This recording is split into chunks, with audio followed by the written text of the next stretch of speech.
Здравствуйте, дорогие друзья! Меня зовут Павел Иванов. Я писатель, специалист по работе с горем и скорбью, исследователь жизни после смерти и потустороннего мира, автор книжного цикла «Жизнь после жизни есть, я знаю» и этого подкаста.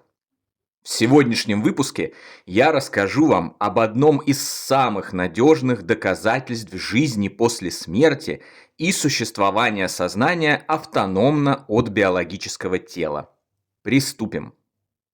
Когда речь заходит о доказательствах факта продолжения жизни после смерти физического тела на Земле, представители классической науки и скептики предпочитают просто отмахнуться от любых доводов, результатов исследований и подтвержденных случаев.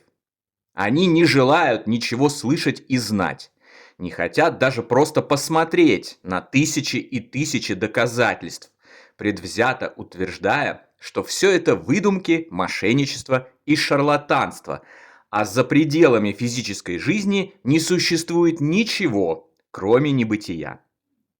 Происходит это потому, что мы живем в век материализма, который был настолько глубоко внедрен в человечество, что побороть предубеждение невероятно тяжело. Мы буквально впитали материализм в нашу кровь и плоть и находимся в тюрьме этих навязанных заблуждений. Нашими ценностями являются деньги, бездушные человейники из бетона и стекла, слава и власть, дорогие автомобили, брендовые тряпки и прочие показатели высокого в кавычках статуса человека. Про истинные ценности человечество в большинстве своем забыло. Совершенно очевидный факт того, что ничего из этого невозможно забрать с собою на тот свет, не останавливает людей и не удерживает их от бесконечного стремления к этим фальшивым ценностям на протяжении всей земной жизни. Даже странно, что люди сопротивляются знаниям о том, что наша жизнь не прекращается с износом костюма под названием «человеческое тело». Это ведь такая благодать – знать, что все мы вечные духовные существа, продолжающие свое удивительное и прекрасное путешествие на протяжении миллиардов лет. Это знание освобождает от страхов, дает возможность сосредоточиться на действительно важных вещах, стремиться к тому, чтобы сделать мир лучше, добрее, наполнить его любовью и добром.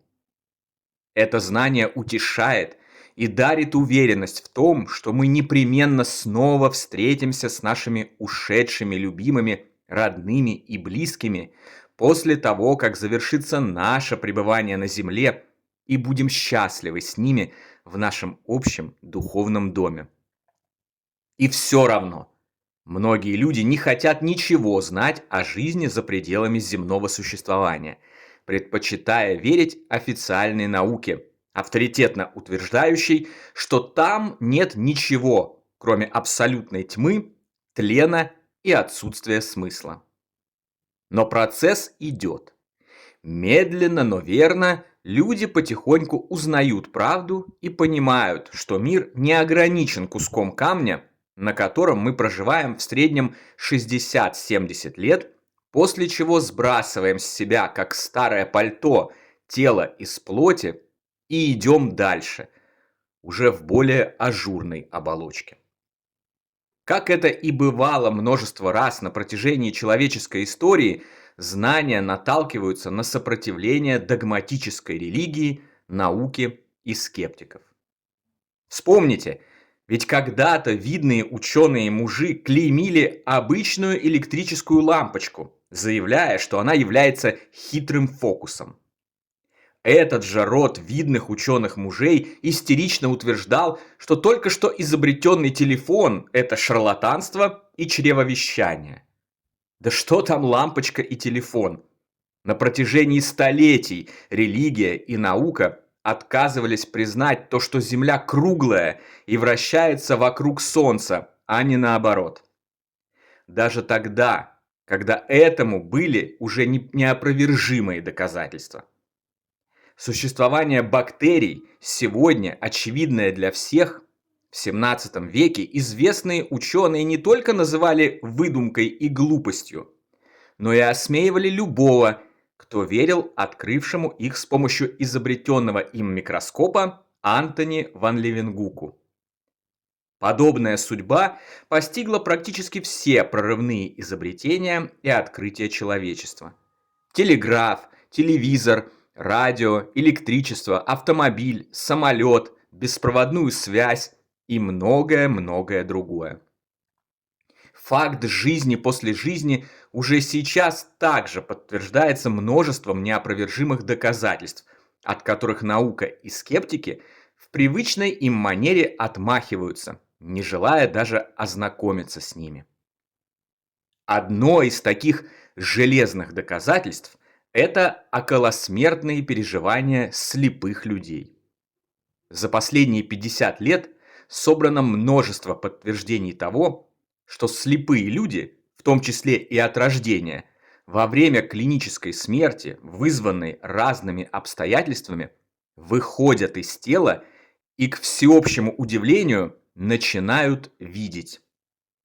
Известный ученый и доктор медицины Кеннет Ринг несколько десятилетий назад провел научное исследование околосмертного опыта слепых. Он опросил 31 слепого, из них 14 человек были слепы от рождения, об их впечатлениях во время околосмертного переживания, или сокращенно ОСП. Выяснилось, что слепые люди во время клинической смерти выходили из тела, видели себя и разворачивающиеся вокруг их обездвиженного тела события со стороны. Видели цвета, искореженные автомобили на месте катастроф, машины скорой помощи, врачей, родных и близких, находящихся в других помещениях, порой за много километров от них. Так, например, девушка Вики, которая была слепа от рождения и попала в жуткую автомобильную аварию, сообщила, что после выхода из тела прозрела, смогла опознать машину скорой помощи, врачей, пытавшихся реанимировать ее, увидела обручальное кольцо на своей руке, встретила и узнала своих умерших ранее одноклассниц.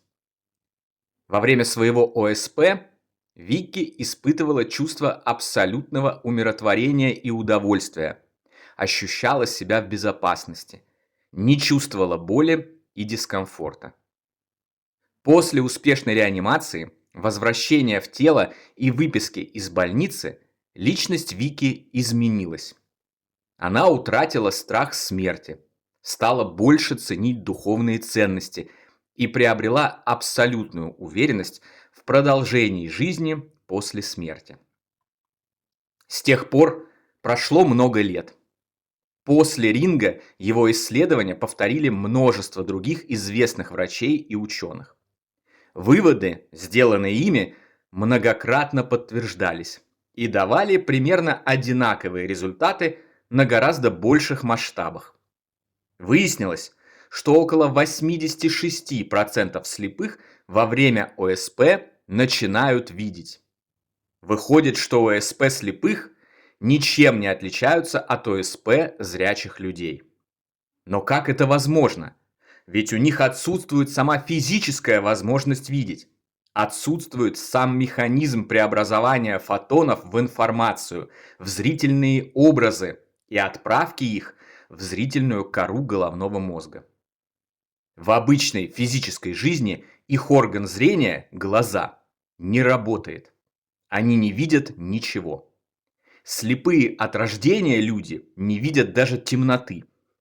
Они не видят визуальных картин во сне, хотя и чувствуют прикосновения и запахи, как и во время бодрствования.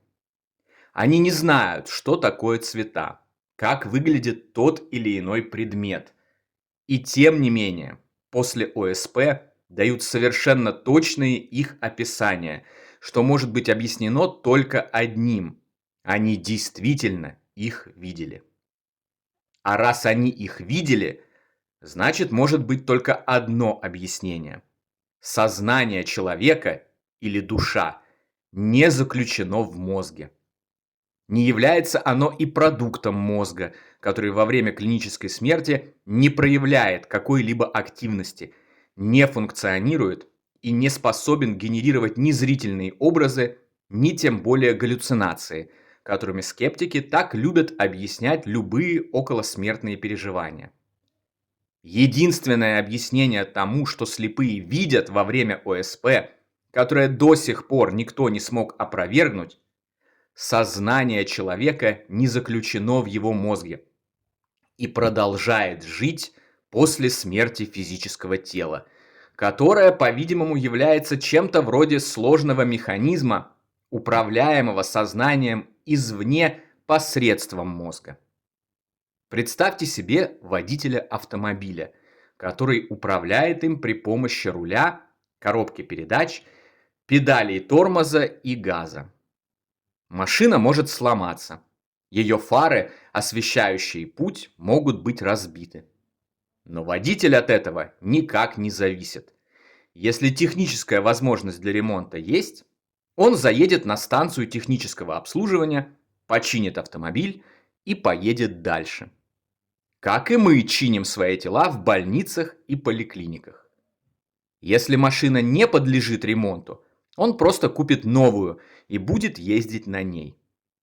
Итак, за жизнь водитель может сменить десятки автомобилей. Околосмертные переживания слепых доказывают, что как водитель не является автомобилем, так и мы не являемся телом. Мы просто управляем им на протяжении физической жизни, но при его фатальной поломке легко выходим из него и идем дальше. Конечно, как и в случае с автомобилем, очень желательно относиться к полученному свыше телу бережно, ухаживать за ним, стараться продлить его жизнь как можно дольше, чтобы успеть сделать как можно больше добрых дел, выучить как можно больше уроков жизни и пройти как можно больше испытаний. Ведь именно за этим мы и пришли на эту землю, чтобы получать опыт, расти духовно, осознать истинно важные ценности: любовь, добро и прощение, чтобы получать истинно важные знания, которые сделают наш мир лучше. На сегодня это все, дорогие друзья. Подписывайтесь на наш канал, ставьте лайк, поддерживайте нас донатом. Приходите в наши каналы в мессенджерах. Приобретайте наши книги цикла «Жизнь после жизни есть, я знаю» и «Онкология и душа». Все необходимые ссылки вы найдете в описании этого видео. Всего вам самого лучшего, волшебного и замечательного. До новой встречи. Всегда ваш Павел Иванов.